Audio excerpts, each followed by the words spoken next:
pilih-pilihnya ini kira-kira bagus atau tidak. Di satu sisi pilih-pilih juga bisa nggak bagus. Sesuatu tuh yang maka rapi banget jadi sampai sulit atau sayang untuk ditidurin saking rapi. Assalamualaikum warahmatullahi wabarakatuh. Kembali lagi di Psikologi Keseharian.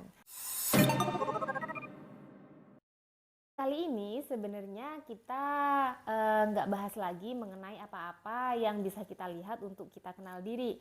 Untuk kali ini kita coba bahas logiknya, logik. Wah, ngomong.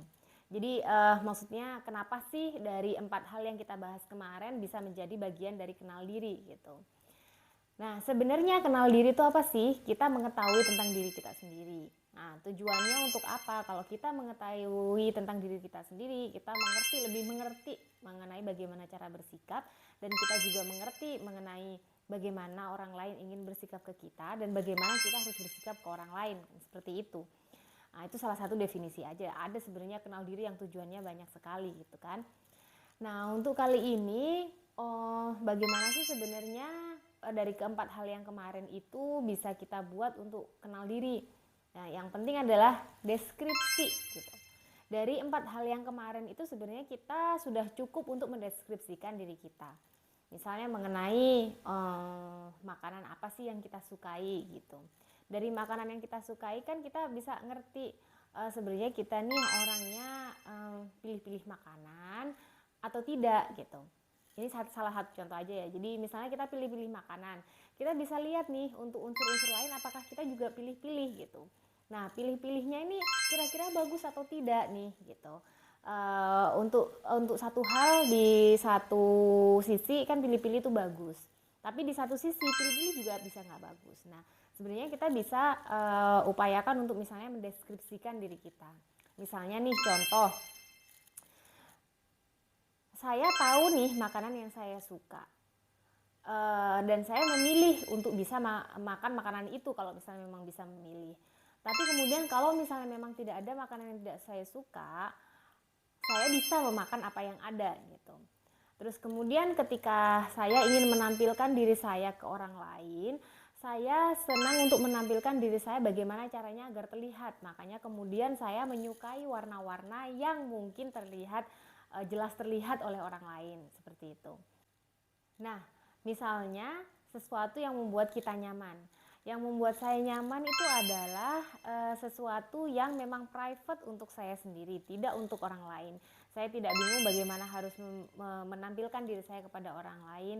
Saya tahu yang membuat saya nyaman itu adalah saya bisa melakukan apapun yang saya mau. Jadi kemudian saya menata kamar, misalnya sesuatu yang membuat saya nyaman adalah di kamar dan tidak harus ada orang lain, maka saya tidak membuka kamar saya untuk orang lain, dan saya menata bagaimana caranya agar di kamar itu saya membuat nyaman. Jadi kalau sesuatu itu yang maka rapi banget jadi sampai sulit atau sayang untuk ditidurin saking rapinya gitu ya, jadi ditata tidak terlalu rapi. Nah, seperti itu.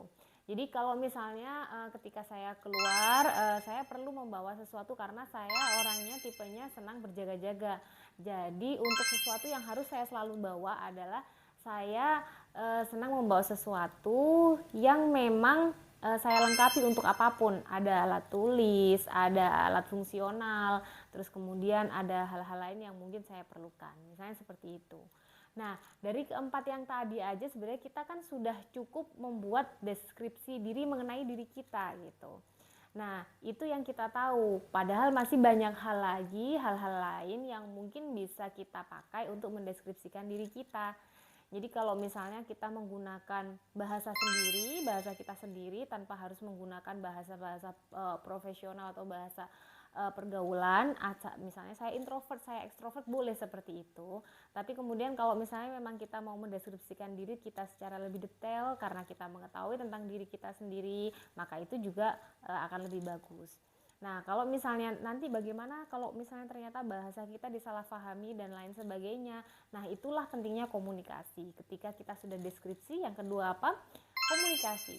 Jadi kalau misalnya ada sesuatu yang mungkin disalahpahami, bisa kita confirm ulang dan lain sebagainya. Itu salah satu cara. Sebenarnya banyak cara lain.